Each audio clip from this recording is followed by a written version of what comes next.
दोस्तों नमस्कार, स्वागत है मेरे यूट्यूब चैनल पर। आज हम इस वीडियो में इस पार्ट के बारे में बात करेंगे। तो ये हमारे पास फिजिकल पार्ट था और मैंने इसको डिज़ाइन किया है। इसके डायमेंशन को मेज़र करके आप देख सकते हो, ये एक केबल है और ये केबल का जो लॉक कह सकते हो या होल्डर कह सकते हो वो है। जबकि केबल हम किसी डिवाइस से कनेक्ट करते हैं तो ये हम उसमें लॉक एक दे देते हैं ताकि जो कनेक्शन है हमारा वो कहीं खिंच ना जाए, बाहर ना आ जाए, इसलिए टूट ना जाए, छोड़ ना दे वेल्डिंग उसका। तो हम यहाँ पे एक लॉक दे देते हैं। ये एक इंसर्ट मोल्डिंग का पार्ट है। जैसे कि हमारा केबल पहले आता है, केबल को हम रख के ऊपर से मोल्ड को क्लोज करके ये पार्ट को मतलब मोल्डिंग करते हैं ताकि यहाँ पे ये इसके साथ फिक्स्ड हो जाए। फिक्स हो जाता है तो ये चीज़ें बाहर आने की और केबल खींचने की चांस खत्म हो जाता है, ना के बराबर हो जाता है। तो यही एक पार्ट था जो मैंने बनाया था। आप इस पार्ट को देखोगे तो आपको ये चीज़ें समझने को मिलेगा कि ये लॉक कैसे क्रिएट किया गया है। जैसे कि ये स्लॉट है, ये स्लॉट जो बनाए गए हैं ये यहाँ पे इंटरलॉक, सॉरी, इसको लॉक की तरह दिया गया है, चेन टाइप का लॉक, जो कि ये कड़ी इसको जोड़ता है और यहाँ से ये इसे जोड़ रहा है। तो ये काफ़ी अच्छा लगा मुझे डिज़ाइन करके, तो मैं सोचा आप लोगों के साथ भी शेयर करूं। और इसका कंप्लीट वीडियो मैं बहुत जल्द अपने चैनल पर अपलोड करूंगा कि हमने कैसे बनाया है, कौन से कमांड्स और कौन से टूल्स का इस्तेमाल किया है।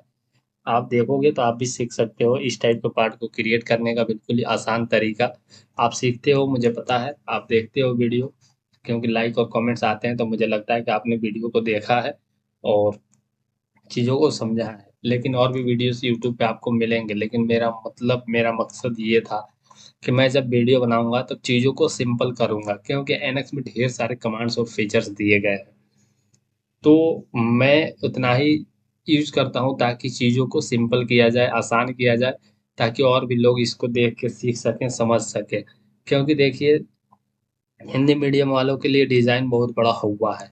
अगर मान लीजिए आप टूल रूम में काम करते हैं, आप हिंदी मीडियम है, इंग्लिश समझ नहीं पाते हो, और मैं भी इंग्लिश कम ही समझ पाता हूँ, तो मैं इसीलिए हिंदी में ही वीडियो बनाता हूँ, क्योंकि मैं चीज़ों को समझ के उसको सिंपल करना चाहता हूँ ताकि हिंदी जो समझते हैं वो भी डिज़ाइन सीखने में अपनी रुचि जगा सकते हैं।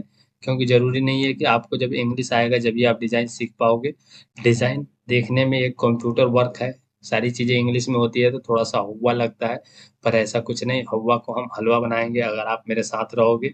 अभी मैं वीडियो निरंतर नहीं डाल पाता हूँ चैनल पर, क्योंकि मेरे पास टाइम थोड़ा कम रहता है, इसलिए video time to time record नहीं हो पाता है। तो इसमें काफ़ी समय लग जाता है। अभी थोड़ा मैं ज़्यादा कुछ बिजी रहने लगा हूँ काम में, और थोड़ा सा समय है जो मैनेज नहीं हो पा रहा है मुझसे।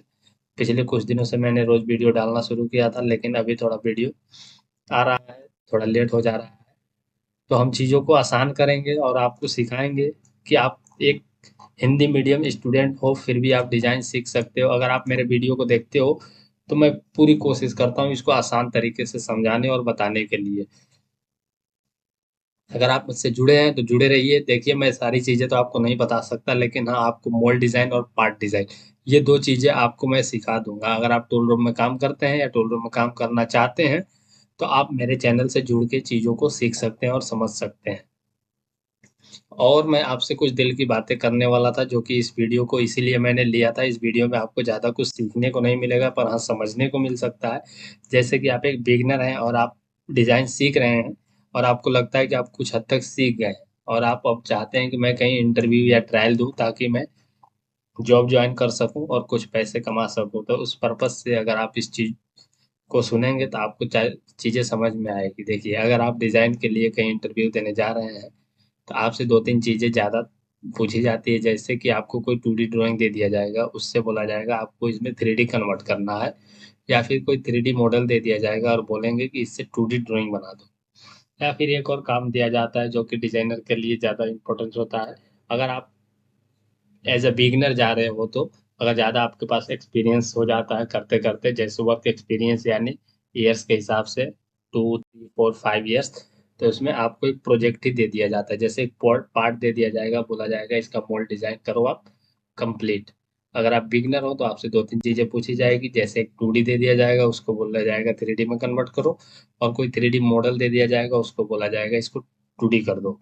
या फिर किसी प्रोफाइल यानी इम्प्रेशन जो कि हमारा पार्ट बनता है, वहाँ के किसी एरिया को बता दिया जाएगा, यहाँ के इस एरिया का आप इलेक्ट्रोड मतलब एक्सट्रैक्ट करो यानी बनाओ या निकालो। तो इस तरीके के काम आपको दिए जाएंगे। तो आप फोकस कीजिए, 2-3 चीज़ें सीखिए, जैसे कि 2D से 3D बनाना, या फिर 3D से 2D को कैसे बनाते हैं वो, या इलेक्ट्रोड डिज़ाइन। इसमें आप देखिए, अगर आप 2D ड्राइंग पढ़ लेते हैं तो अच्छी बात है। कुछ लोगों के नज़र में 2D ड्राइंग का पढ़ना मतलब कि डायमेंशन को हम रीड कर लेते हैं, कहाँ से कितना है, तो यही ड्राइंग पढ़ना। ऐसे ड्राइंग पढ़ना तो होता है, लेकिन अगर आप डिज़ाइनर हो तो डिज़ाइनर के पॉइंट ऑफ व्यू से देखा जाए तो ड्राइंग को पढ़ने का मतलब ये होता है, हर एक लाइन के बारे में जानकारी होनी चाहिए कि आपका एक लाइन कौन सी वॉल क्रिएट करेगा जब हम उसे 3D में कन्वर्ट करेंगे। डायमेंशन एक अलग बात है, वो तो साइज देने के काम आता है, लेकिन कौन से लाइन 2D का कौन सा एरिया और प्रोफाइल क्रिएट करेगा, ये चीज़ें समझना बहुत ज़रूरी होता है। क्योंकि जब कोई पार्ट का ड्राइंग होता है ना, तो वो कई एंगल से दिखाया जाता है।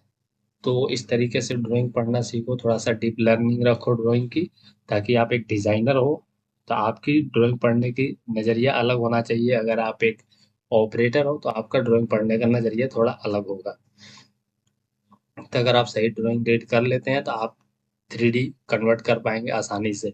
अगर आप 3D पार्ट को 2D में कन्वर्ट कर रहे हैं तो कुछ 2D इन्वायरमेंट के कुछ कमांड्स सीखिए, और ट्रायल बेस पे आप जा सकते हैं। इलेक्ट्रोड डिज़ाइन करना सीखिए। इलेक्ट्रोड डिज़ाइन करने के 2-3 तरीके होते हैं जो कि मुझे पता है, मैं वही बता रहा हूँ। और भी लोग तरीके से इस्तेमाल करके निकालते हैं, लेकिन मैंने जो सीखा है, एक तो हम डायरेक्ट एक्सट्रूड से भी निकाल देते हैं, मतलब किसी फेस को डायरेक्ट हम एक्सट्रूड करते हैं और वहाँ से उसे सबट्रैक्ट मार देते हैं, या फिर एक स्केच बना के किया जाता है किसी एरिया को। जैसे कि मैंने इस फेस को सीधा किया, तो मैं अगर यहाँ पॉकेट का इलेक्ट्रोड बनाना है तो मैं यहाँ से एक स्केच करूँगा रेक्टेंगल, और उसको इसमें से सबट्रैक्ट मार दूंगा। जो भी फेस होगा वो उसे मैं ऑफसेट कर दूंगा, और इससे भी इलेक्ट्रोड इस फेस का निकल जाता है। नहीं तो एक होता है ऑफसेट सरफेस। ऑफसेट सरफेस जो सरफेस कमांड है, इसमें से भी हम सरफेस को ऑफसेट कर देते हैं, और उससे भी हम इलेक्ट्रोड बना देते हैं। इलेक्ट्रोड के 2-3 वीडियो मैंने अपने चैनल पे अपलोड किया है, और धीरे धीरे करूँगा, तो आप उसे देख के भी सीख सकते हैं इलेक्ट्रोड कैसे बनाया जाए। अगर आप बिगिनर हैं तो तैयारी कीजिए, सीखिए, और जाइए इंटरव्यू दीजिए, और कुछ कमाना शुरू कीजिएगा तो आपके अंदर भी कॉन्फिडेंस आएगा। और आदमी जब प्रैक्टिकली किसी चीज़ को करता है और उसका काम किया हुआ का रिजल्ट आता है ना, तो वहाँ कॉन्फिडेंस बढ़ता है। आप सीखने से तो नॉलेज बढ़ा लीजिएगा, लेकिन कॉन्फिडेंस जब तक नहीं बढ़ेगा ना, तब तक पैसे नहीं आएंगे। क्योंकि नॉलेज से तो पैसे बनते ही बनते हैं, लेकिन कॉन्फिडेंस से पैसे ज़्यादा बनते हैं। तो इसलिए कॉन्फिडेंस बिल्ड कीजिए। नॉलेज तो आता ही रहता है, अगर आप सीखने की पॉइंट ऑफ व्यू से देख रहे हैं चीज़ों को तो मैं कुछ यही शब्द आपके साथ शेयर करने वाला था। ये मेरे मन में कुछ बातें चल रही थी जो मैंने इस वीडियो के सहारे लेके आप लोगों तक पहुंचाया है। इसमें कुछ चीज़ें मिस्टेक्स भी हुई होंगी, कुछ शब्द का हेर फेर भी हुआ होगा, उसके लिए माफ़ी चाहता हूँ। क्योंकि इस टाइप की बातें मैं पहले कभी किसी वीडियो में शेयर नहीं किया है, ये फर्स्ट टाइम था, तो इसलिए थोड़ी सी तो इधर उधर हुई होगी बातें। तो फिर मिलेंगे, इसके कंप्लीट पार्ट डिज़ाइन का वीडियो लेके आऊँगा मैं। आप लोगों को बताऊंगा कि मैंने इस पार्ट को कैसे डिज़ाइन किया था, और आप देख के भी सीख सकते हैं कि इस पार्ट या इस टाइप के पार्ट आपके साथ आए तो आप इसे कैसे बना सकते हैं। तब तक के लिए नमस्कार दोस्तों, जय हिंद।